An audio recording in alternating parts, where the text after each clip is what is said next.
We have some important stuff to talk about here in Yankee land. Michael King. Michael King is officially a free agent. Cody Bellinger also opted out.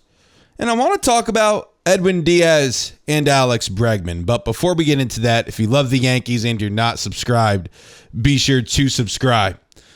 So listen, Michael King, let's start there, has opted out of his contract with the San Diego Padres. Now, King only pitched half the season last year. 15 starts, went 5-3 with the 3.44 ERA, 73 and a third innings pitched, 76 strikeouts. Now, would I welcome back Michael King? Yeah, I would. Michael King, when he was here, he was figuring himself out, when he was healthy anyway. He was figuring himself out. Especially in 2023. He started in 9 games, but all in all in that year, he had a 2.75 ERA in 49 games, 9 starts, 104 and 2/3 innings pitched, 127 Ks. And then in 2024 for the Padres, he went 13-9 with a 2.95 ERA and 31 games appeared, 30 starts, 173 and 2/3 innings pitched, 201 strikeouts. Now, it would just depend on the kind of deal that King is going to command.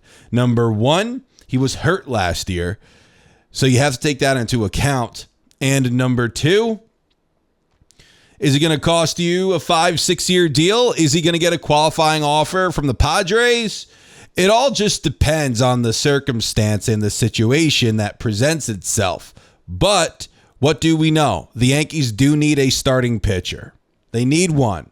They're going to be without their number one and their number 3 starter opening day. So you need more depth in that rotation. The Dodgers, they are not shy in adding to their rotation, regardless if they win the World Series or not. They don't care. So I would love the Yankees to take that approach in maybe at least exploring the possibility of signing Michael King. Now, Cody Bellinger, he opted out. That's not a shock to anybody. But Cody for the Yankees, 272 average, 29 homers, 98 RBI with an 813 OPS. Cody Bellinger was obviously a very good fit for the Yankees. He played an exceptional left. He played an exceptional right field. A meh center field, played like 26 innings at first base. Cody's probably going to command 25 to 30 million per year, in my opinion. And I could make the argument, I love Cody Bellinger. I loved having him here. I think he's very versatile, obviously. And if the Yankees were to bring him back, I would be so happy. I wouldn't be upset about it at all. I just think Kyle Tucker is the way to go. He's one of the top bats in baseball. Tucker last year with the Cubs. Yes, did he underachieve? Sure, he did. But at Wrigley Field, he didn't really perform as well as we're used to from Tucker. And on the road, he was tremendous. He had over a 900 OPS on the road. And in that first half of the season, Tucker was also very, very, very, very good. So, in my opinion, I think Tucker is still that star offensive player that we're familiar with, number one. And two, he's a top 10 bat in baseball. So if you have the chance to go get Kyle Tucker, don't let Cody Bellinger stop you. Go get Kyle Tucker. But I still love Cody, and I would love to have him here. I would love to have them both. I just think that Kyle Tucker is the way to go over Cody Bellinger. Just my opinion. Now, Edwin Diaz for the Mets. He opted out of his deal. I'm going to tell you why I think that this affects the Yankees. Edwin Diaz for the Mets had a very good season in 62 appearances, 28 saves, but had a 1.63 ERA, 66 and a third innings pitched, 98 strikeouts. Edwin Diaz is a guy who's used to pitching in New York. I don't know if the Mets are going to want to commit long-term to him. We all know about Stearns and how he runs his operation. He does not want to commit long-term to a pitcher. At least a starting pitcher. So I assume that a relief pitcher falls under that same category. If I'm the New York Yankees, and if you have the opportunity to go and negotiate with Edwin Diaz, I think you should. I don't think anything should stop you. It also depends on how much he wants. Of course, he's 31 years old right now. So I totally understand that, and I get that. But he's one of the top back-end relievers in Major League Baseball.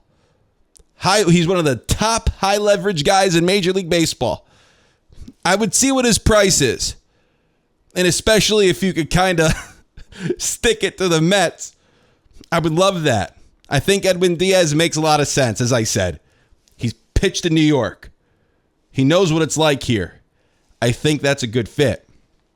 Now, Alex Bregman opts out. How does this affect the New York Yankees? Well, a couple of days ago, I came out with a video talking about what we heard from Talking Yanks, from John Boy, Jake. They mentioned Ryan McMahon, that don't be shocked if McMahon gets moved. Now, that led me to think about some things. Let's just say this is true, because this is true. Because we have to take into account and understand. Because a lot of people were upset with them for saying what they said. Their podcast is on the Yes Network, number one. They have Aaron Boone every week during the season, number two. So with those two things, I think they probably have a couple inside sources. And I don't think they just pulled that out of their you-know-whats. I really don't. Now, they did not quote anybody. This is just pure speculation on their part, as far as we know anyway. But if they're throwing around, hey, Ryan McMahon, don't be shocked if the Yankees move on from him. Well, why would they want to do that? Why would they want to move Ryan McMahon? You needed a third baseman. You went out and you got one so you could have some type of stability over there. And listen, you knew that he couldn't hit outside of Coors Field. Everybody knew it, yet you still traded for him. So now you want to tell me that you want to move him? I have a problem with that more than anything else. So let's just say that's true and the Yankees do want to move him. Why would they want to move him? In my opinion, I think it's for a guy like Bregman. Now, I've heard he doesn't fit at the stadium. Okay, fine. He's a guy who could hit in the playoffs. He's a guy with a ton of playoff experience. He's a good third baseman. And last year for the Red Sox, 273. He dealt with an injury, but 273, 18 homers, 821 OPS, 128 OPS plus.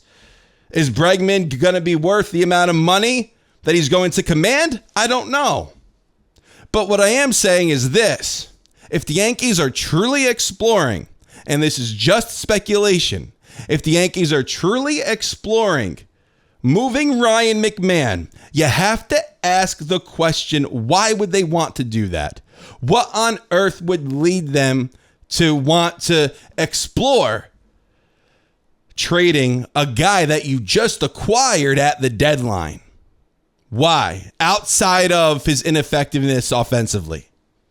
Because he's stellar defensively. He's fantastic.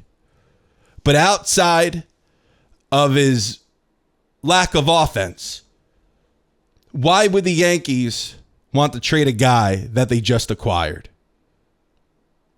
Because they have their eyes on somebody else. And that somebody else could be Alex Bregman.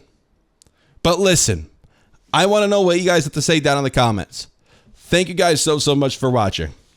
Take care.